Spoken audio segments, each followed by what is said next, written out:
Yes, नमस्कार मित्रों। आज अपनी अंतिम क्लास है, ठीक है।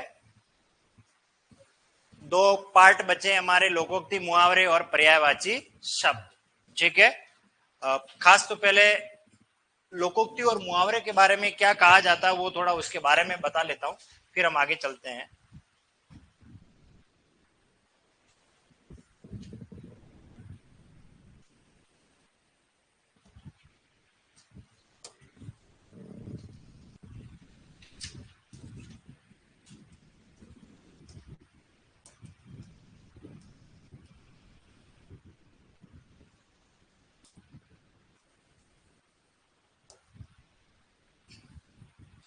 देखिए, एक शब्द है जिसको मुहावरे भी के रूप में प्रयुक्त करते हैं, और एक शब्द है आपका लोकोक्ति। ये दोनों के बारे में समझना जरूरी है, ये दोनों है क्या चीज है, ठीक है। अभी उस पर बुक पर ध्यान मत दीजिए, इस पर ध्यान दीजिए, वो सब मैं आपको हाईलाइट भी करवाऊंगा। मुहावरा और लोकोक्ति, इससे पहले पहले इस पर आते हैं। लोकोक्ति शब्द बना है लोक प्लस उक्ति से। लोक प्लस उक्ति। उक्ति, लोक का अर्थ है संसार और उक्ति का अर्थ है कथन, यानी कि संसार का कथन, संसार के लोगों का कथन। ये पूरा का पूरा जो पार्ट है, ये किन किन बिंदुओं पर है उस पर बात कर लेते हैं। नंबर एक, अनुभव। सबसे मोस्ट इंपॉर्टेंट जो तथ्य है वो बता रहा हूं। लोकोक्ति का निर्माण कैसे हुआ है, कहां से आई है, इन सब के पीछे की कहानी है अनुभव। मैं दो तीन कहानी कह के आपको समझाऊंगा। हमारे पूर्वजों ने अनुभव किया, अनुभव का सार बातों में कह दिया। वो क्या कहलाई? लोकोक्ति, लोगों के द्वारा कही हुई अनुभव की बात है, नंबर एक। दूसरी बात, ये अलिखित है। अलिखित का अभिप्राय यह है कि आपको विलोम शब्द पढ़ने या शब्द युग्म पढ़ने, तो इसके लिए आपको ग्रामर की तरफ जाना पड़ता है। लोकोक्ति मुहावरे पढ़ने तब भी आपको ग्रामर की तरफ जाना पड़ता है। लेकिन लोकोक्ति और मुहावरे में लोकोक्ति का कोई लिखित स्रोत नहीं है। ये कोई ऐसा नहीं कि यहां से हमने उठा करके ले लिया और हमने बोल दिया और यहां से हम ले आएंगे। लोकोक्ति जितनी भी है वो अलिखित है। क्यों अलिखित है? क्योंकि मनुष्य के अलग अलग जगह पर, अलग अलग क्षेत्र में जिन्होंने जो अनुभव किया वो बोल दिया। उसको उदाहरण देकर समझाते हैं अपन। नंबर एक आपने लोकोक्ति सुनी होगी, हाथ कंगन को आरसी क्या। हा? हाथ कंगन को आरसी क्या, ये हमने खूब सुना, पर ऐसी क्या वजह रही होगी कि ऐसी बात कहनी पड़ी। एक आपने लोकोक्ति सुनी होगी, ढाक के तीन पात। ढाक के तीन पात, पर आपको इसका मीनिंग नहीं पता है, और ये ऐसा क्या है जो इसकी वजह से ढाक के तीन पात कहना पड़ा। नाच न जाने आंगन टेढ़ा, न नो मन तेल होगा, न राधा नाचेगी। ये जितनी भी बातें कही गई है ये अनुभव का सार है। उसमें से पहले नंबर की बात करें, हाथ कंगन को आरसी क्या, तो देखिए एक शब्द है आरसी। ये वो आरसी नहीं है, आरसी रजिस्ट्रेशन सर्टिफिकेट नहीं। आरसी शब्द का जो शाब्दिक अर्थ है, इसका अर्थ होता है दर्पण। क्या अर्थ होता है? दर्पण, आईना। देखो, एक व्यक्ति है, वो अपनी पत्नी से कह रहा है चलो कहीं प्रोग्राम है, तैयार हो जाओ। पत्नी तैयार होने के लिए बैठती है, 10 मिनट 15 मिनट आधा घंटा लगा देती है, और जब वो आती नहीं है तो वो जाके देखता है, तो उसकी पत्नी जो है ना, हाथों में कंगन पहने हुए थे और आईने के सामने, दर्पण के सामने उस कंगन को दिखा रही कि देखो मेरे हाथ में कंगन अच्छे लग रहे नहीं लग रहे, वो हाथ में नहीं देख रही है, आईने में देख रही। तो उसकी पत्नी मतलब उसकी पत्नी को मतलब पति ने कहा कि बावड़ी ये तो आंखों के सामने, इसके लिए आईने की कहाँ जरूरत है। हाँ, कहीं बिंदी लगानी है, कहीं आईलाइनर है या कुछ ऐसी चीज है जहां हम देख नहीं पा रहे हैं, वहां के लिए हमें क्या चाहिए, आईना चाहिए। तो यानी प्रत्यक्ष के लिए प्रमाण की आवश्यकता नहीं है। हाथ कंगन को आरसी क्या, हाथ के कंगन को पहनने के लिए, देखने के लिए तो खुली आंखों से आप देख सकते हो। तो उन्होंने ये देखा, तब जाकर के ये सार निकाल दिया, अगर यार ये इतनी बेंडी है कि कंगन को भी कांच में देख रही है, आईने में देख रही है। कांच तो वैसे पारदर्शक होता है, आईना। इसी तरह आपने एक सुना होगा, बंदर क्या जाने। अब पर ऐसे ही नहीं है, इसके पीछे कोई घटना घटती है। याद रखना, लोकोक्ति के पीछे कोई न कोई क्या घटती है, तभी लोकोक्ति बनती है।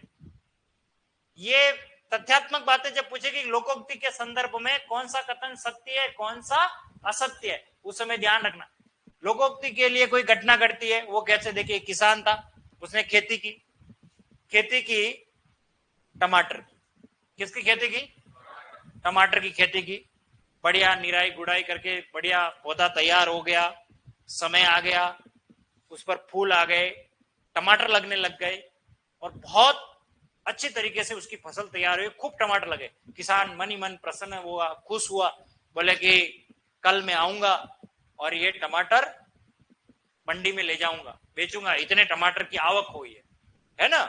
अगले दिन जब वो जाता है तो उसकी फसल सपा चट होती है, तहस नहस कर दी होगी, और देखा सब बंदर उसके टमाटर को खा गए, और खाए नहीं खाए बाकी बिगाड़ भी दिए। किसान हताश हो गया, परेशान हो गया, क्या करे, अब फसल तो चौपट हो गई। अगली बार उसने खेती की बैंगन की। किसकी खेती की, बैंगन की। बड़ी मेहनत की, वही सिंचाई वगैरह निराई गुड़ाई करके बैंगन का पौधा तैयार हुआ, फूल आ गए, बैंगन लग गए। उसने सोचा कि कल मैं आऊंगा और बैंगन मंडी में बेचूंगा, बड़ा खुश था। अगले दिन आया तो देखा कि बैंगन की फसल सफा चट, कुछ भी नहीं। वो बंदर पास वाले खेत में पेड़ के ऊपर देख करके वो मनी मन अंदर ही अंदर कोस रहा था कि क्या है, ये सब नुकसान हो गया। अब की बार उसने खेती की अदरक की। किसकी खेती की, अदरक की। अदरक का पौधा तैयार हो गया और किसान ने देखा कि इस बार मेरी फसल सब भरपाई पूरी कर लेगी जो नुकसान हुआ है, और अगले दिन आकर के मैं अदरक ले जाऊंगा। बंदर को लगा फसल पकने वाली है, चलो देखते हैं। बंदर गए खेत की तरफ, लेकिन कुछ नहीं है, घास नजर आ रही थी और कहीं फूल नजर नहीं आ रहे थे। बंदर ने सोचा कि अभी टाइम है फूल आने में। बंदर ने क्या सोचा, अभी टाइम। अगले दिन किसान आया और फिर अदरक की फसल को काटा और जमीन से क्या निकाला, अदरक। फिर अदरक की क्या बनाई, ढेरी बनाई, और फिर ढेरी पूरी कंप्लीट हो जाती है और दूर पेड़ पर कौन बैठे थे, बंदर। फिर क्या कहा, बंदर क्या जाने अदरक का स्वाद, मूर्ख क्या जाने ज्ञान की बातें। किसान समझ चुका था कि बंदर की फितरत हो चुकी है कि जब भी फसल पकने के लिए आती है और ये फसल को नष्ट करने के लिए आ जाते हैं, इसलिए अब की बार फसल कौन सी की उसने, अदरक की। और बंदरों को यह पता नहीं था कि अदरक जमीन के अंदर पकता। बात समझ में आई, ये अनुभव से सीखा कि बंदर क्या जाने अदरक का स्वाद, यानी मूर्ख क्या जाने ज्ञान की बात। इसी तरह ढाक के तीन पात, ढाक के बगल में छोरा गांव में डिंडोरा, बिल्कुल जी हाँ। ढाक के तीन पात, एक लोकोक्ति हमारी, ढाक के तीन। आप में से कौन कौन जानता है इसका मीनिंग, क्या अर्थ है इसका, ढाक के तीन पात। देखिए, एक व्यक्ति था, अपने छोटे से बच्चे को खेत की तरफ लेके चलता है, और खेत की तरफ लेके चलता है और वहां उसे एक छोटा सा पौधा दिखाता है, और वो पौधा होता है ढाक का। किसका होता है, ढाक। इसे कहते क्या क्या वो बता रहा हूं। ढाक को पलाश कहा जाता है। क्या कहा जाता है? पलाश। इसे ही जंगल की ज्वाला कहा जाता है। जंगल की ज्वाला। सामान्य लोकल भाषा में इसे खाकरा भी बोलते हैं। खाकरे, खाकरे का पौधा। और संस्कृत साहित्य में इसे टेसु या किंसुक, किंसुक अलग अलग नामों से जाना जाता है। संस्कृत में तो इतना वर्णन है इस पौधे के बारे में कि रूप यौवन संपन्ना विशाल कुल संभवा विद्या हीना न शोभनते निर्गुंदा ईव किशुंका। ये एक ऐसा पौधा है जो कल नहीं परसों काम आने वाला। इसकी एक हर्बल गुलाल बनती है, ठीक है, हर्बल गुलाल बनाने के काम आता है।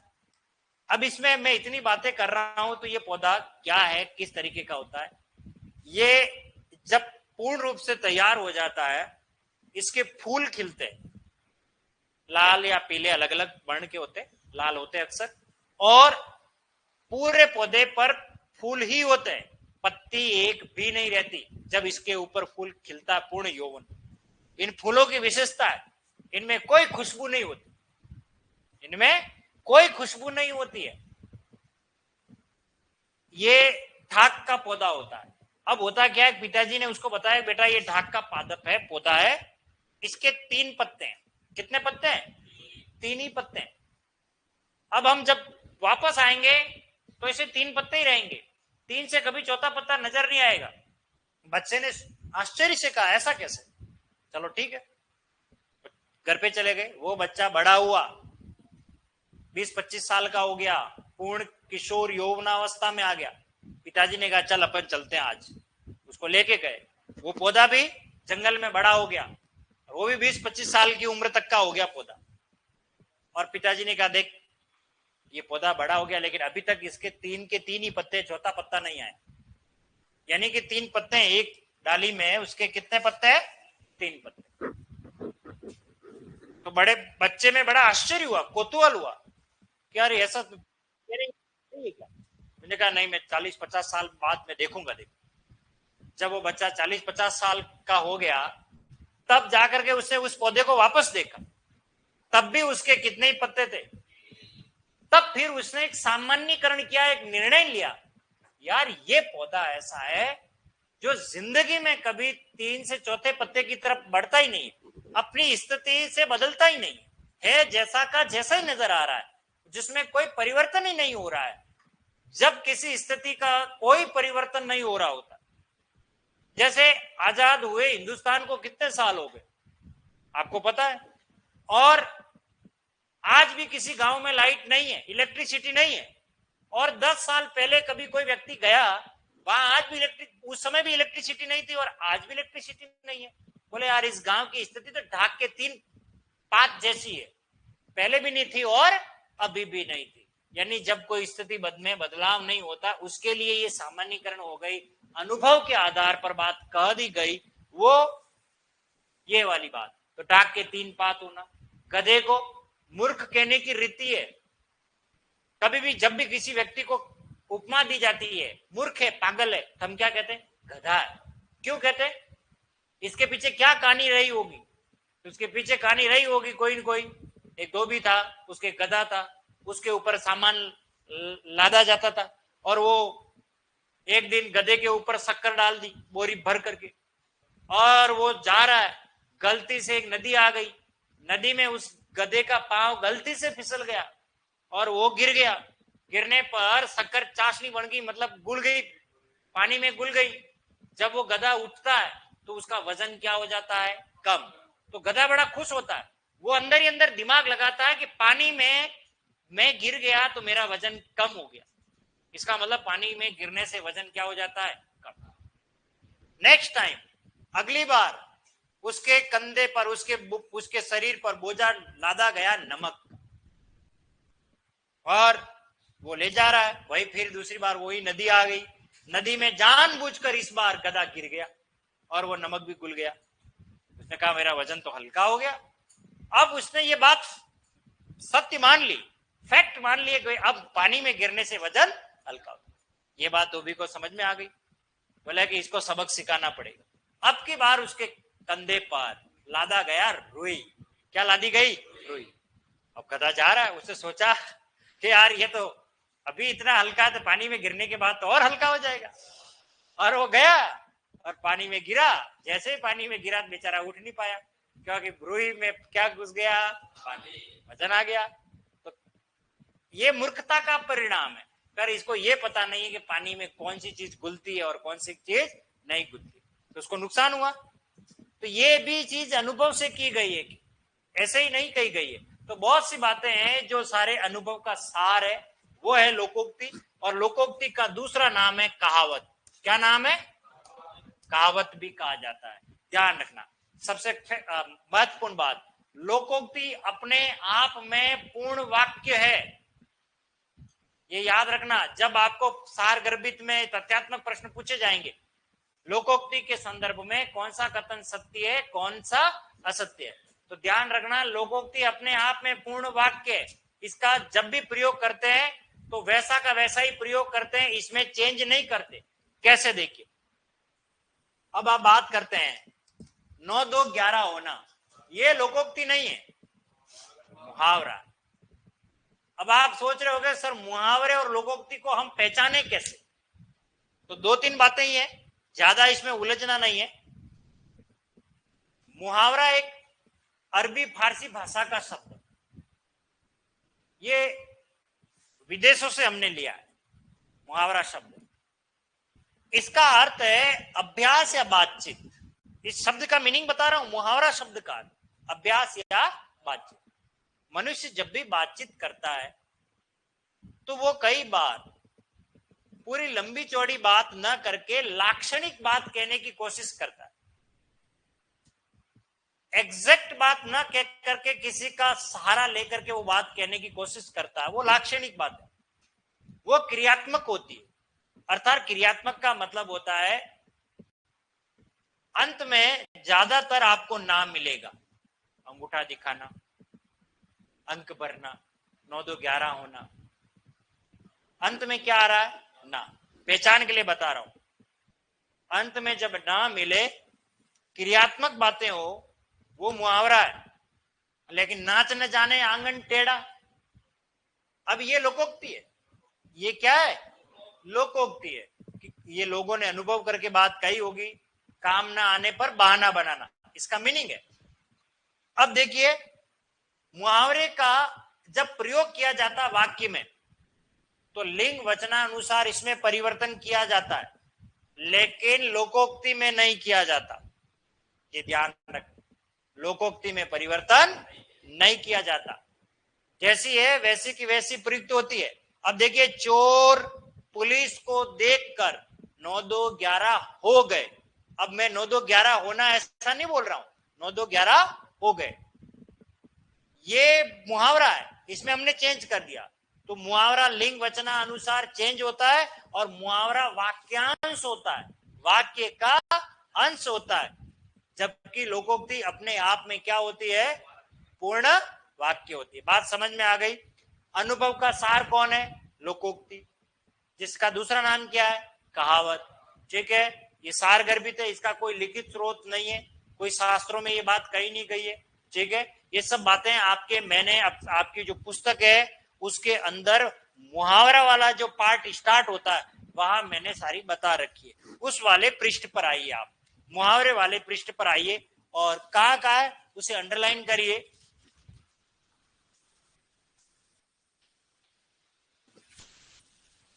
जो आपकी पुस्तक है आपके हाथ में, जो भी पेज नंबर है, मेरे पास 22 है पेज नंबर। देखिए, विश्व की सभी भाषाओं में लोकोक्तियों का प्रचलन है। जो मैं कहूं वही अंडरलाइन करना आप। प्रत्येक समाज में प्रचलित लोकोक्तियां अलिखित कानून, अंडरलाइन कर लीजिए। लोकोक्तियों का कोई कानून नहीं है। मैंने कहा ना, ये तो हमारे पूर्वजों से हमने ली, कानून के रूप में मानी गई है। मनुष्य अपनी बात को और अधिक प्रभावपूर्ण बनाने के लिए इनका प्रयोग करता है। ध्यान रखना, अगर आपसे पूछें लोकोक्ति और मुहावरों का क्यों प्रयोग किया जाता है, अपनी बात को प्रभावपूर्ण तरीके से कहने के लिए हम इसका प्रयोग करते हैं। आपने कई बार देखा होगा हम क्रिकेट का मैच देखते हैं तो कमेंट्री सुनते हैं, और कमेंट्री सुनते सुनते किसी व्यक्ति विशेष की बात करता हूं, नवजोत सिंह सिद्धू, आपने सुना होगा, तो ठोको ताली, ठोको ऐसे बोलते ना, तो वो बीच बीच में बहुत सारे मुहावरे और लोकोक्तियों का प्रयोग कर लेते हैं, खूब सारे। कभी अगर आप ध्यान से उनकी बातों को सुनोगे तो खूब सारे लोकोक्ति अपनी बातों को बहुत अलग कलेवर में, अलग अंदाज में प्रस्तुत करने के लिए लोकोक्ति और मुहावरों का प्रयोग किया जाता है। ठीक है, आगे देखिए, लोकोक्ति शब्द लोक प्लस उक्ति के योग से निर्मित है। लोक में यानी लोक में पीढ़ियों से प्रचलित इन उक्तियों में अनुभव, अंडरलाइन कर लीजिए, उक्तियों में अनुभव का सार है, व्यवहारिक नीति का निचोड़ होता है। हमारे अंदर जो व्यवहारिक नीतियां हैं, हमारे आसपास जो लोगों ने अनुभव किया, उसका निचोड़ है। ठीक है, इनमें लोकोक्तियों के निर्माण में किसी घटना विशेष, अंडरलाइन कर लीजिए। जब भी लोकोक्ति का निर्माण होता है, लोकोक्ति जब बनती है तो किसी घटना विशेष के बारे में बताया जाता है। इसमें वो अपन ने लिया था, वो कहां गया नोट?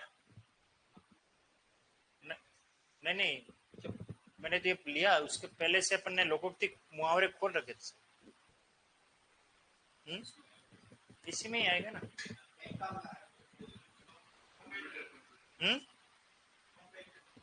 हाँ, ये हो रहा है ना, चलिए, इसमें दिख ही नहीं रहा है। ठीक है, चलो, ये तो इससे आगे इन्होंने क्या लोकोक्तियां ली है सारी, नहीं ऊपर है नहीं, इसमें नहीं ले,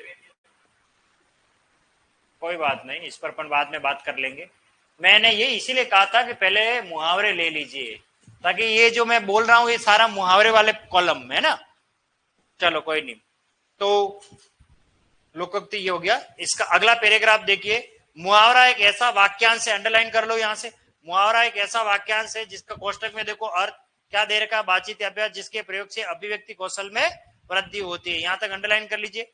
फिर आगे देखो, मुहावरे के अंत में क्रिया का सामान्य रूप होता है, इसको भी अंडरलाइन कर लीजिए, क्योंकि ध्यान रखना मुहावरे के अंत में क्रियाबोधक है, जैसे नाको चने चबाना, ना आ गया दांतों तले उंगली दबाना। ओके, फिर आगे दूसरा पैराग्राफ जो आ रहा है, लोकोक्ति पूरा अंडरलाइन कर लीजिए। लोकोक्ति जहां अपने आप में पूर्ण होती है, प्राय प्रयोग में एक वाक्य के रूप में प्रयुक्त होती है। तो आप मुझे बताइए, अगर परीक्षा में आ गया अपने आप में पूर्ण वाक्य कौन होता है, लोकोक्ति या मुहावरे? लोकोक्ति, ध्यान रखना। और वाक्यांश कौन होता है? मुहावरा। ठीक है, प्राय प्रयोग में एक रूप में प्रयुक्त होती है, जबकि मुहावरा वाक्यांश मात्र है। लोकोक्ति का रूप प्राय एक सा ही रहता है, जबकि मुहावरे के स्वरूप में लिंग, वचन और काल के अनुसार परिवर्तन अपेक्षित होता है। ये बात बताई मैंने कि मुहावरा लिंग वचना अनुसार बदलता है, लेकिन लोकोक्ति कभी नहीं बदलती है। ठीक है, अब महत्वपूर्ण जो मुहावरे दे रखे हैं उनको आप अंडरलाइन कर लीजिए पहले, खास श्री गणेश करना। देखो, जब कोई कार्य आरंभ किया जाता है तो हम उसके लिए क्या प्रयोग में लेते हैं? श्री गणेश करना। और आज शायद एग्जाम में श्री गणेश करना बोर्ड की परीक्षा में आया, देखो श्री गणेश करना है। और अपने नोट्स में पहला मुहावरा क्या है? श्री गणेश। तो आपको लगता है ये पेपर किसने बनाया होगा? ठीक है, हाँ, बोर्ड की परीक्षा में आया ना। हाँ, अब तो पेपर हो चुका है, कोई दिक्कत ही नहीं है। हाँ, ठीक है, तो श्री गणेश करना यानी आरंभ करना। और इतना ही नहीं, जब कोई बात खत्म होती है तो हम उसे बोलते हैं इतिश्री करना। क्या कहते हैं? और मुहावरों की इतिश्री जहां हो रही है वहां मैंने लास्ट में यही मुहावरा दिया, देखो।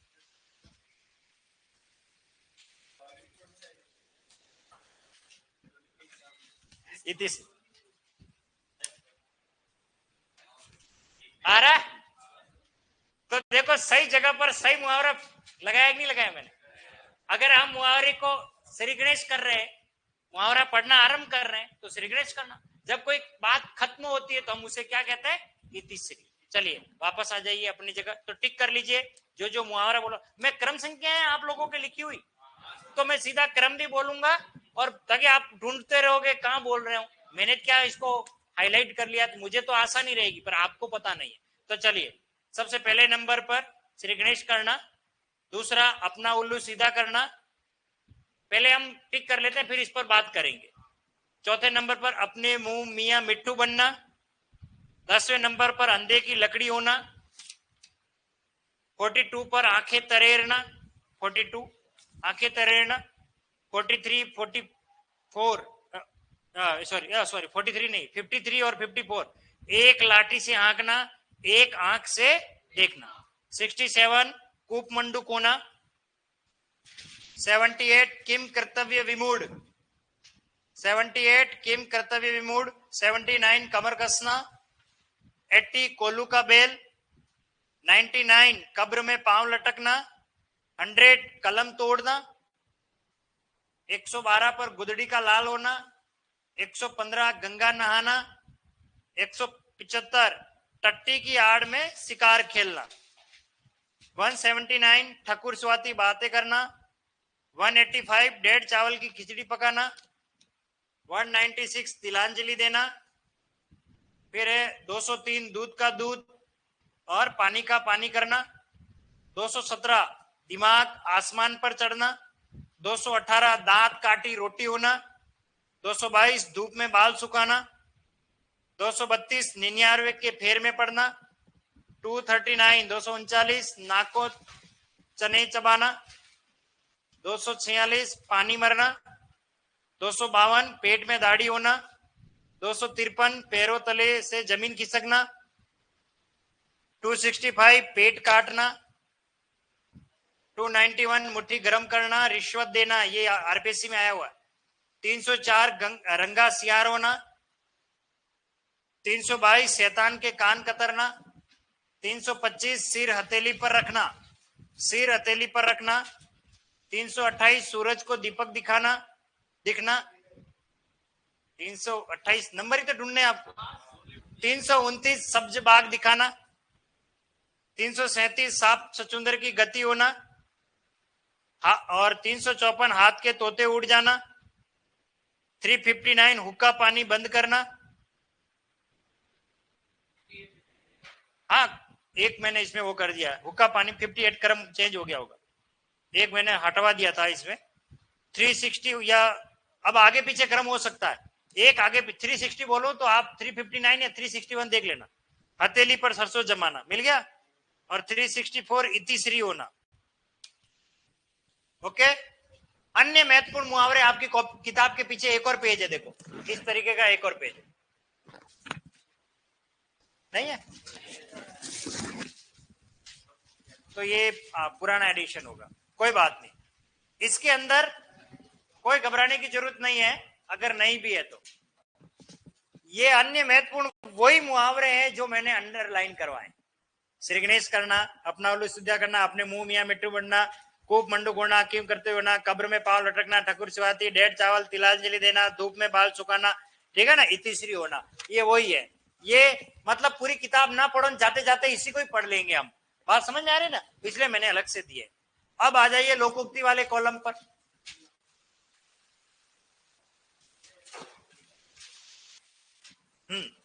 पहले टिक कर लेते हैं फिर इस पर बात कर लेते हैं। चौथे नंबर पे आओ, अधजल गगरी छलकत जाए, अधजल गगरी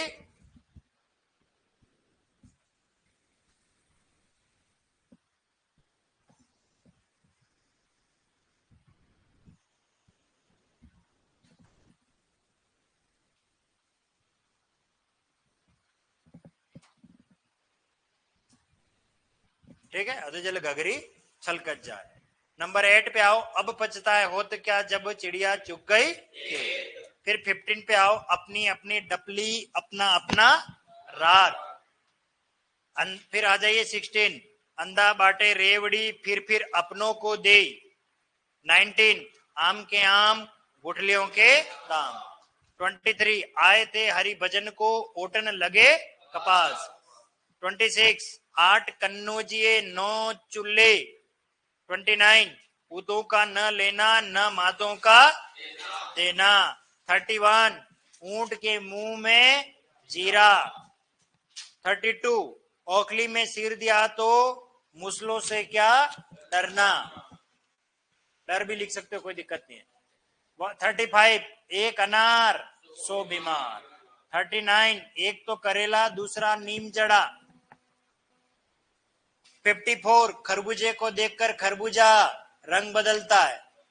56 खिसियानी बिल्ली खंबा खोसे। 61 घर का जोगी जोगना आण गांव का सिद्ध। 64 गंगा गए गंगादास यमुना गए यमुनादास। 69 घोड़ा घास से दोस्ती करे तो खाएगा क्या। फिर 78 चंदन की चुटकी बली गाड़ी भरा न काट। 88 छचुंदर के सिर में चमेली का तेल। 97 जाके पैर न फटे बिवाई सो क्या जाने पीर पर आई। 98 जाकी रही भावना जैसी प्रभु मूर्त देखी तीन तैसी। क्रम नहीं है 98, तो क्या कह रहे हो। अगला 124 तीन कन्नौजिए 13 चूल्हे। 128 दान की बचिया के दांत नहीं गिने जाते। दान की 128 दान की बचिया के दांत नहीं गिने जाते। दूध का जला छाछ को फूंक फूंक के पीता है। दूध का जला 131 पे ऐसा क्यों है, ये इसके पीछे कहानी है। एक आदमी था, वो कहीं मेहमान गया, ठीक है ना, उसने जिंदगी में कभी छाछ नहीं पीती। क्या नहीं पीती, ठीक है ना, क्या बोलते हैं, दूध नहीं पिया, ठीक है ना, दूध नहीं पिया था, तो हमेशा छाछ ही पीता था। क्या पीता था, छाछ ही पीता था।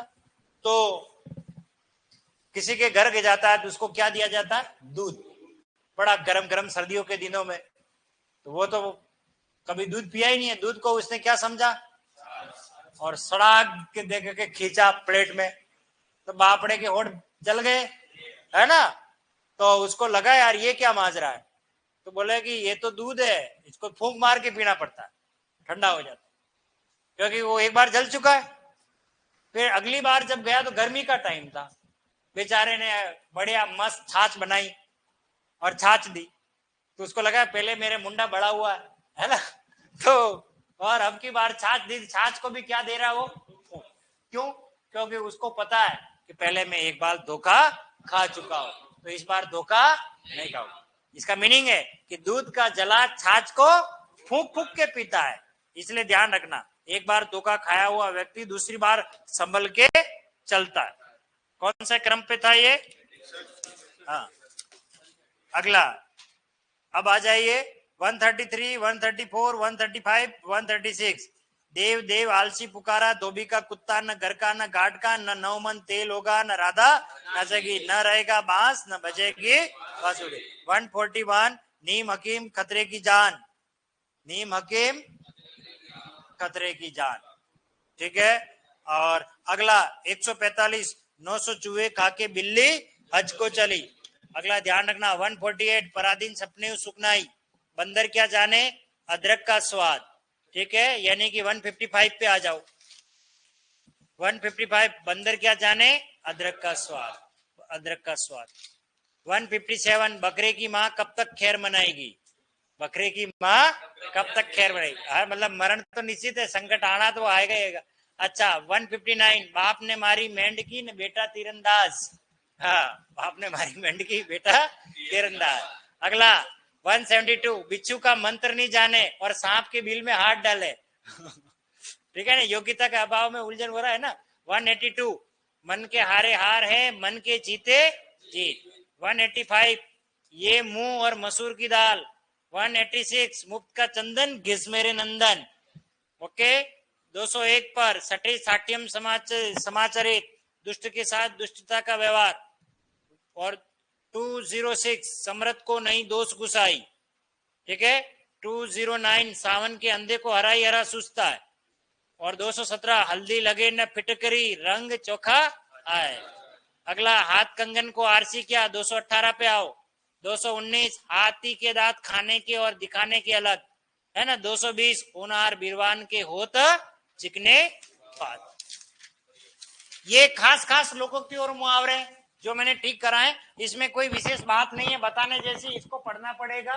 बाकी अपने यहाँ पर मैंने बहुत सारे दे भी रखे हैं, ठीक है, क्योंकि आगे मुझे मुहावरे पर थोड़ा उस पर बात करनी है, पर्यायवाची पर, उस पर भी बात कर लेते हैं। फिर उसके बाद समय रहेगा, इन पर वापस आते हैं अपन।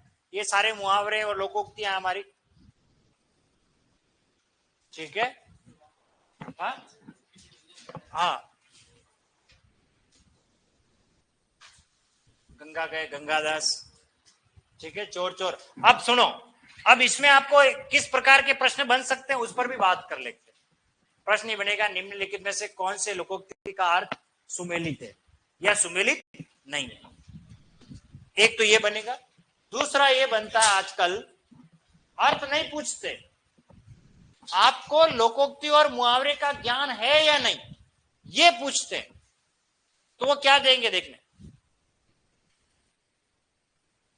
ऊंट के मुंह में डैश डैश डैश, अदरक जीरा राई हल्दी, जीरा नहीं, मतलब लोकोक्ति को पूरा करना है। नाच न जाने डैश डैश डैश टेढ़ा, क्या, आंगन बगीचा वाटिका, ऐसा कुछ। तो क्या लिखना है, चोर चोर ममेरे फुपेरे, इस तरीके से।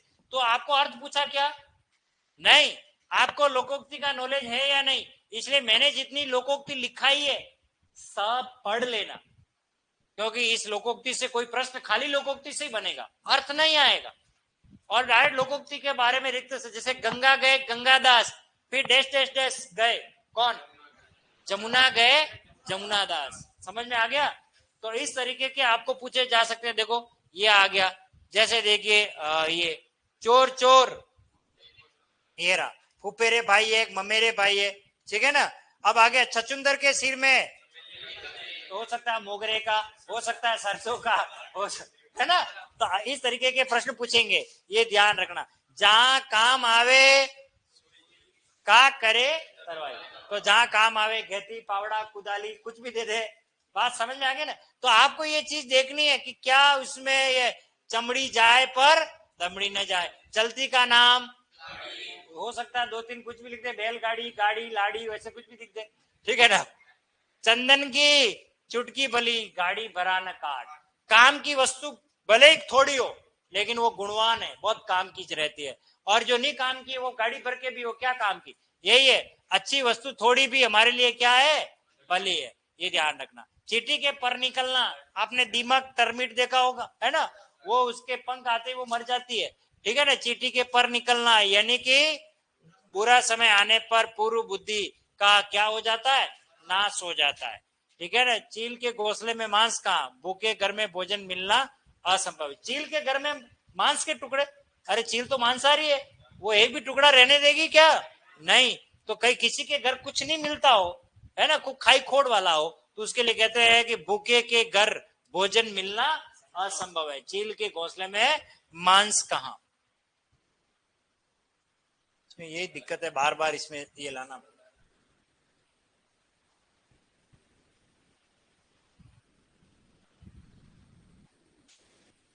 ये देखो अगला, न नौ मन तेल होगा, न मीरा सलमा गौरी राधा, तो क्या लिखोगे, राधा। न रहेगा, न बजेगी, ये ध्यान रखना। तो ऐसे आपको पूछे, धोबी का कुत्ता, न घर का न घाट का, ये ध्यान रखना। इस तरीके से नाच न जाने आंगन टेढ़ा, इस तरीके के बहुत सारे आपको मिलेंगे। तो आपको ये सारे लोकोक्ति के मूल लोकोक्ति है वो आपको याद होनी चाहिए, क्या इसका मीनिंग ये है, ठीक है।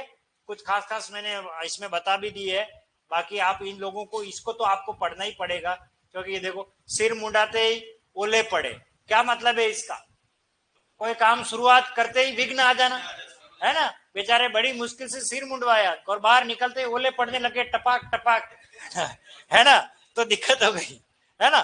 चलिए, तो अब बात कर लेते हैं, नेक्स्ट पे आ जाते हैं पर्यायवाची पर। अब थोड़ी देर के लिए बुक बंद कर लीजिए, ये आपके काम की चीज है, ये बहुत इंपॉर्टेंट है। जितना लोकोक्ति महत्वपूर्ण है उससे ज्यादा महत्वपूर्ण पर्यायवाची। समान अर्थ प्रकट करने वाले शब्दों को क्या कहते हैं? पर्यायवाची। ये ध्यान रखना, समान अर्थ प्रकट करने वाला। लेकिन छोटी सी सावधानी आपको बचा सकती है। जैसे मैं उदाहरण आपको पूछूं कि यमुना का पर्यायवाची बताओ, तो यकायक हमको यमुना का पर्यायवाची याद नहीं आएगा, दिमाग में ही नहीं आएगा। लेकिन आप व्यवहारिक जीवन में अगर आप देखोगे तो पर्यायवाची हमारे बहुत इर्द गिर्द है। हमने कभी उन पर जाने की कोशिश नहीं की, उनको समझने की कोशिश नहीं की, ये हमने गलती की। तो उसको उदाहरण देकर के भी मैं समझा देता हूं। एक जैसे पहले भी मैंने आपको बताया, जैसे ये शब्द है, क्या शब्द है? विश्व। विश्व, इसका पर्यायवाची बताओ, तो यकायक हमारा दिमाग कहीं और जाएगा और हमको पर्यायवाची याद नहीं आएंगे। लेकिन देखिए हमारे आसपास में ये पर्यायवाची खूब भरे पड़े, ठीक है ना। जैसे उदाहरण के लिए मैं कहूं तो हमारे यहाँ पर एक बहुत बड़े म्यूजिक कंपोजर हुए थे, आर डी बर्मन। कौन हुए? R D Burman. उन्होंने गाना गाया था बहुत पहले, ठीक है ना। और वो गाना गाया था, दुनिया में लोगों को, पढ़ा आप लोगों ने? कभी सुना? नहीं पढ़ा, ठीक है ना। दुनिया दुनिया बनाने वाले क्या तेरे मन में समाए, ये बहुत अच्छा एक भजन है। तो ये गानों में भी हमको मिलता है दुनिया शब्द। इसके साथ में एक हमारे बहुत अच्छे कवि हुए, कवि प्रदीप, उन्होंने गाना लिखा और वो गाना था, देख तेरे संसार की हालत क्या हो गई भगवान, कितना बदल गया इंसान। देखो संसार भी इसी का ही पर्यायवाची। फिर समय आता हमारे अमिताभ बच्चन, लंबू दादा का, और उन्होंने भी गाया, सारा जमाना हसीनों का दीवाना, जमाना, है ना। ये किसका पर्यायवाची है? विश्व का। फिर समय आता हमारे किनका? शाहरुख खान जी का, और वो भी कहते हैं, जग सुना सुना लागे जग। तो जग किसका पर्यायवाची है? मैं गाने गा रहा हूँ, पर्यायवाची बता रहा हूँ। बात समझ में आई? हमारे आसपास बहुत सारे पर्यायवाची पड़े हुए हैं। इसके अलावा और भी है, एक शब्द है जहान, एक शब्द है जहान, सो गया ये जहां, है ना।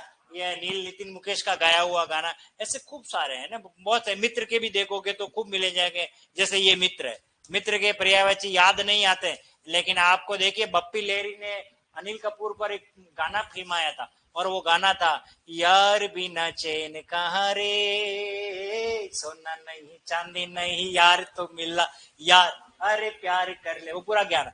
यार, यार का मतलब क्या होता है?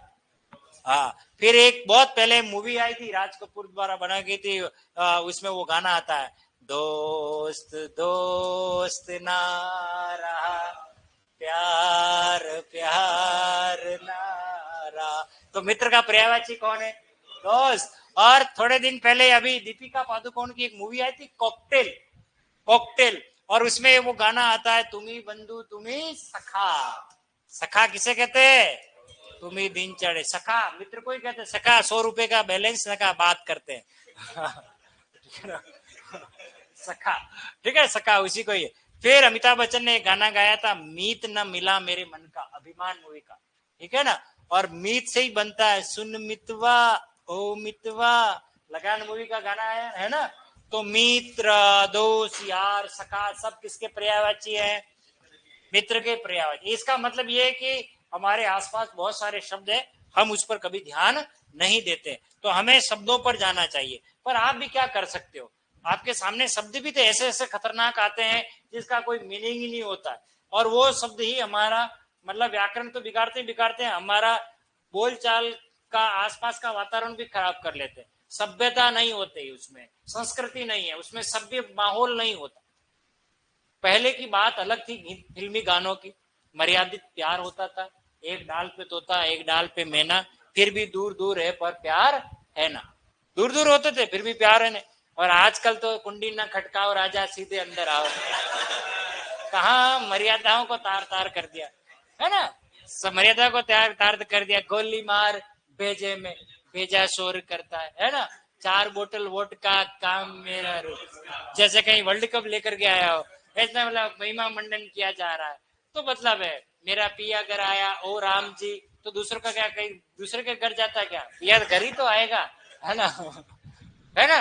तो गानों में मर्यादा नहीं है, तो जिसका कोई मीनिंग ही नहीं रहता। लेकिन बात देखिए कितनी बात कही जाती थी, इतनी शालीनता से बात की थी, किसी को पता भी नहीं। वो मुझे याद आता है गाना, जानी दुश्मन का एक गाना, और उसमें है तेरे हाथों में पहना की चूड़िया मौज बंजारा ले गया। इसको आप समझो गाने को, तेरे हाथों में पहना की चूड़िया, मोहम्मद रफी ने गाया। उसमें एक पंक्ति आती है कि तेरे होठों से लिपट जाऊं सजनी, मैं लिपस्टिक का रंग बन के निका। लिपस्टिक तो जानते हो लालिमा, कवि ने इसके लिए लिपस्टिक शब्द प्रयोग करना उचित नहीं समझा, और उसने कहा कि तेरे होठों से लिपट जाऊं सजनी में सुर्खी का रंग बन के। सुर्खी लिपस्टिक को कहा जाता। अब आप सोचिए, हम लिपस्टिक जानते हैं पर उसका अन्य नाम क्या है? सुर्खी।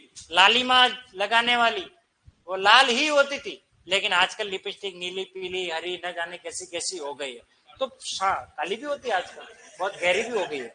ठीक है, खैर अब उस पर बात नहीं करें।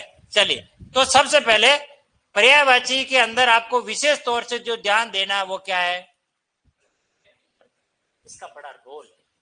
अगर जिसने प्रत्यय अच्छे तरीके से पढ़े हैं उन्हें पर्यायवाची बहुत आसानी से समझ में आएंगे। मैं बात कर रहा था यमुना का पर्यायवाची आपको नहीं आता, कोई घबराने की जरूरत नहीं है, कुछ फैक्ट पता होने चाहिए। और वो फैक्ट क्या, देखो, यह है ज, यह है जा।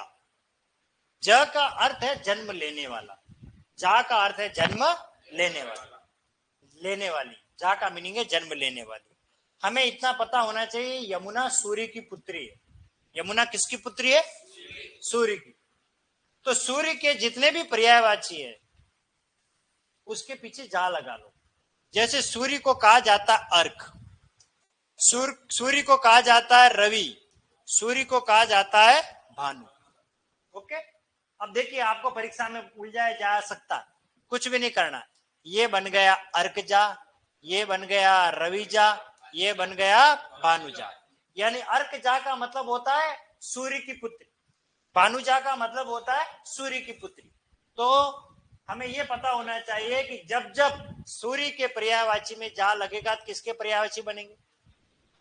यमुना के पर्यायवाची। ठीक है ना, ये हमें पता होना चाहिए। इसलिए दिनकर, दिवाकर, भास्कर, प्रभाकर, मिहिर, आदित्य, मार्तंड, अंशुमाली सब किसके पर्यायवाची है? सूर्य की। बात समझ में आ गई? अब पानी की बात करते हैं। किसकी बात करते हैं? पानी। तो पानी को क्या कहते हैं? जल। पानी को क्या कहते हैं? नीर। पानी को क्या कहते हैं? वारी। पानी को क्या कहते हैं? तोय।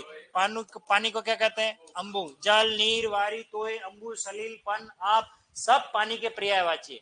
बस कुछ नहीं करना, आप पानी के ही पर्यायवाची याद कर लोगे तो भी कितने पर्यायवाची याद कर लोगे वो देखिए। सबसे पहले बात करते हैं पानी के पर्यायवाची में। जब जब ज लगेगा तब तब कमल के पर्यायवाची बनेंगे। किसके पर्यायवाची बनेंगे? कमल।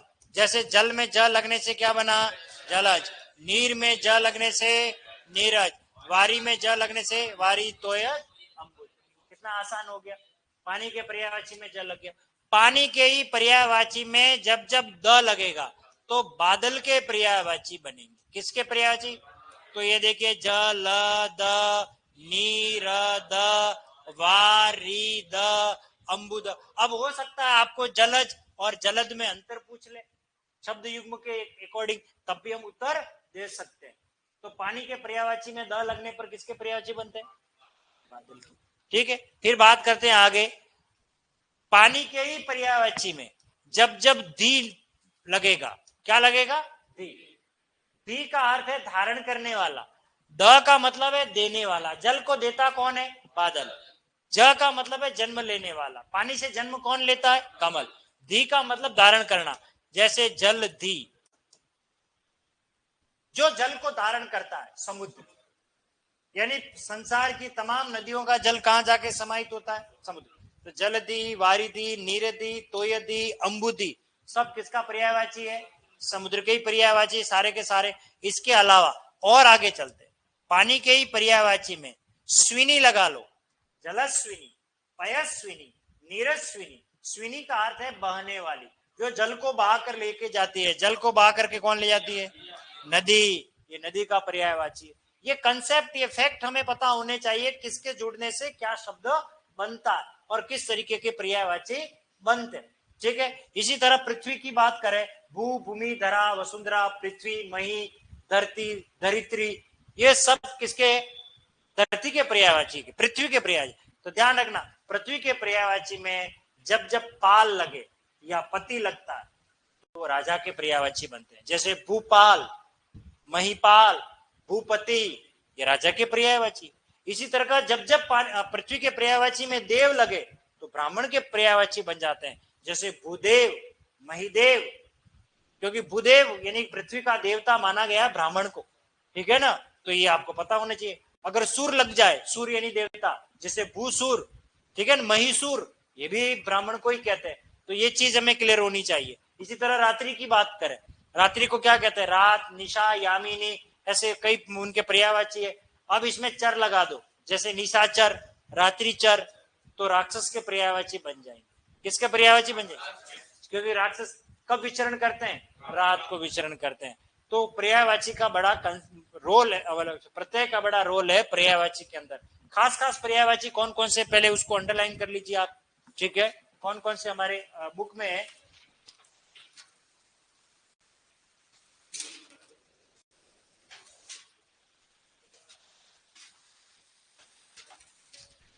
अग्नि, सबसे पहले आ जाओ। अग्नि,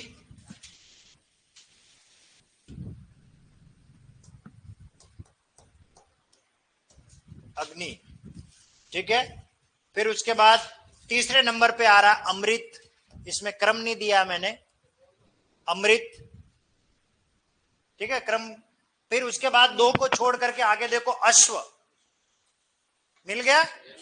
फिर दो तीन को छोड़ करके आओ, आकाश और आंख, इसको भी टिक कर लो। फिर एक को छोड़ के इंद्र आ रहा है, इंद्र को टिक कर लीजिए। फिर तीन चार को छोड़ करके कमल आ रहा है, कमल को अंडरलाइन कर लो। फिर आ जाइए कामदेव, ठीक है। फिर आओ किरण, इसी के नीचे, ये कामदेव के नीचे ही, एक को छोड़ कर किरण। फिर है दो चार छोड़ करके देखो चंद्रमा। फिर चार पांच छोड़ करके आ जाइए तरुवर, यानी पेड़ का पर्यायवाची है। इसी से ऊपर देखो, वापस आओ, इससे ऊपर देखो चांदनी, जगत और जल, इसको भी अंडरलाइन कर लो। ठीक है, जल देखो, जल का ज्वारी, अम्बु, तोय, नील, ये सब दे रखे। फिर आ जाइए राइट हैंड साइड में तलवार, तालाब और तीर, तीनों राइट कर लीजिए। धनुष, चार पांच सात छोड़ करके ध पे आ जाइए, ध पे धनुष। फिर धनुष के नीचे ही ठीक नदी लिख रखा है, हाँ, उसको भी राइट कर लीजिए। फिर चार पांच छोड़ करके पति। फिर है पार्वती, दो तीन छोड़ करके पार्वती शब्द है, पार्वती, शिवा, गौरी, उमा, भवानी, गिरजा, है ना। फिर चार पांच छोड़ करके देखो पृथ्वी, भू, भूमि, अवनी, अचला, धरा, मही, ईला, मेदिनी। फिर है अगला, एक को छोड़ करके दे रखा बंदर, कपि, हरि, वानर, मरकट, शाकामृग। मैंने पढ़ा है ना आपको समास में, बंदर, है ना, शाकामृग। फिर आ जाइए ब्रह्मा, बंदर के एक जस्ट नीचे देखो ब्रह्मा। फिर बादल, ब्राह्मण, बिजली। फिर पेज बदलिए, फिर दो तीन को छोड़ करके महादेव। फिर आ जाइए रमा, युवती के जस्ट नीचे लिखा हुआ रमा। फिर है रवि, रवि कहते सूर्य, रमा, रवि और राजा। फिर सात आठ छोड़ करके सीधा आओ सर्प, सर्प, वो सप्र कर रखा है मैंने कहा, जहां जहां सप्र आए वहां सर्प लिख देना। फिर है सिंह। फिर हाथी और हंस, सबसे अंत में हाथी और हंस। तो ये कुछ खास पर्यायवाची है, इनको आप याद करना। और मैं जहां तक मानता हूं अगले जो टेस्ट होंगे वो अब इन्हीं से होंगे, आपके पर्यायवाची के, विलोम शब्द के, लोकोक्ति के, मुहावरे के, शब्द युग्म के, एक वाक्यांश के और पारिभाषिक शब्दावली। अब ये सारा याद करने वाला मैटर है, इनको अच्छी तरीके से ये आप याद करोगे। और अब वैकेंसी जब आएगी तब तक के लिए तो मैं पढ़ा ही रहा हूं। किसी भी प्रकार की कोई समस्या है हिंदी में, कोई समझ में इस किताब से संबंधित, तो आप मुझे पूछ सकते हो जब भी आपको लगे। तैयारी करते रहे, अपने मित्र बना लें एक दो और उनसे पूछें, देखो मैंने ये पेज याद किया, मैं बता रहा हूं तरीका कैसे याद करें, किस तरीके से। एक पेज एक दिन में कंप्लीट करो, उसको अच्छी तरीके से पढ़ो कि हाँ कुछ भी हो जाए इससे बाहर नहीं जाएगा। जहां तक मैं तो आपके सामने बोर्ड का पेपर दिखा दिया मैंने, पहले ही में से देख लिए, इतने सारे उदाहरण दे रखे हैं, इतने आप अगर याद कर लोगे तो बहुत अच्छे प्रकांड विद्वान बन जाओगे हिंदी के। कुछ भी आपको पूछे, चलती बस में भी कोई पूछे, ये मत कहना किताब लेकर के आऊं बताऊं, कुछ भी पूछ दे, इतना सामर्थ्य आप में पैदा हो जाना चाहिए कि ये सारा मुझे याद है। जिस दिन आपको लगता है कि सर ये मुझे सब याद हो गया, अब मेरे पास कोई मैटर ही नहीं बचा, उस दिन मेरे पास वापस आना, फिर मैं नया मैटर दूंगा आपको, किताब बताऊंगा कि ये किताब पढ़ ले।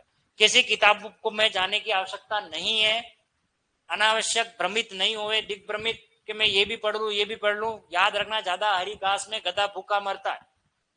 क्यों? क्योंकि वो ये देखता है कि मैं कहाँ खाऊं, यहाँ खाऊं, यहाँ खाऊं, यहाँ खाऊं, यहाँ खाऊं, वो ये सोच रही होता है और दूसरे जानवर खा करके खत्म कर लेते हैं और फिर वो मन ही मन गधा खुश भी होता है कि देखो ये सारी मंगरियां मेरे द्वारा खाई गई है। इसलिए वैशाख नंदन कहा गया गधे को। आपके नोट्स में गर्दब लिखा है, गर्दब पर्यायवाची में, और उसमें पढ़ना गधे के, हालांकि जो है वेरी इंपॉर्टेंट करवाए वो तो पढ़ने ही, उसके अलावा दूसरे भी आपको पढ़ने। ठीक है, एक बार आप सबको परीक्षा से पूर्व अग्रिम हार्दिक शुभकामनाएं। ईश्वर आपकी मनोकामना पूर्ण करे, मनोकामना नहीं। ठीक है, और बढ़िया रहे, खान पान में ध्यान रखें, स्वस्थ रहें और अच्छी मेहनत करें। बाकी हम मिलेंगे अपनी अगली, जब भी कोई टेस्ट या ऐसे टेस्ट सीरीज से संबंधित कोई बात होगी उसमें हम बात करेंगे, उससे संबंधित कोई। और बाकी अभी 16 तारीख से एक नया बैच स्टार्ट हो रहा है, जिसको भी संधि समास उपसर्ग प्रत्यय नहीं समझ में आया या जिसने क्लास अटेंड नहीं की है वो मैनेजमेंट से बात करके आराम से क्लास अटेंड कर सकता है, कोई दिक्कत नहीं है। जितना पढ़ो उतना ही कम में अपने लिए रिवीजन हो जाएगा, दौरान भी हो जाएगा। ठीक है, मिलेंगे। तो आपके लिए 4 पंक्ति में अपनी बात खत्म करता हूं कि खोजते रहने पर मिलते जरूर मोती, खोजते रहने पर मिलते जरूर मोती, चलते रहने पर मंजिल हार नहीं होती। मेहनत वालों को मिलती है आखिर मंजिल, कोशिश करने वालों की कभी हार नहीं होती। ठीक है, okay, wish you all the best.